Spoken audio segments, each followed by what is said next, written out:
Devoir insister pour qu'un enfant mange quelque chose, ça ne fait pas des repas très agréables, n'est-ce pas? Et si on vous donne un truc pour prévenir ces situations? Un truc qui se résume en 3 mots. Partage des responsabilités. C'est simple, il y a une liste de responsabilités qui entourent un repas et la plupart vous reviennent à vous en tant qu'adulte.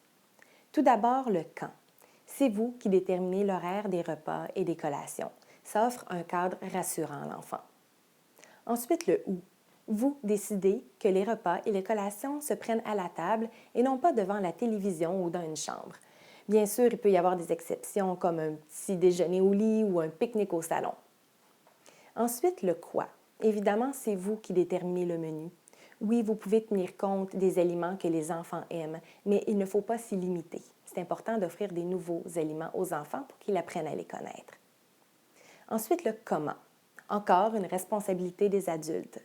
C'est à vous de faire en sorte que l'ambiance au repas soit agréable. Donc, asseyez-vous avec les enfants pour manger, éteignez la télé et jasez en famille.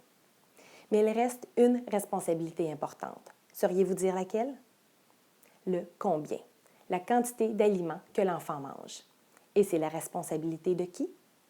De l'enfant, bien sûr, parce qu'il est le seul à savoir la quantité dont son corps a besoin. Et ça, même si combien rime parfois avec presque rien. Bref, quand chacun assume ses responsabilités et qu'il respecte celles des autres, on n'a pas à en faire un sujet de discussion qui peut créer des tensions jour après jour. C'est réglé. On passe à des sujets de discussion plus agréables.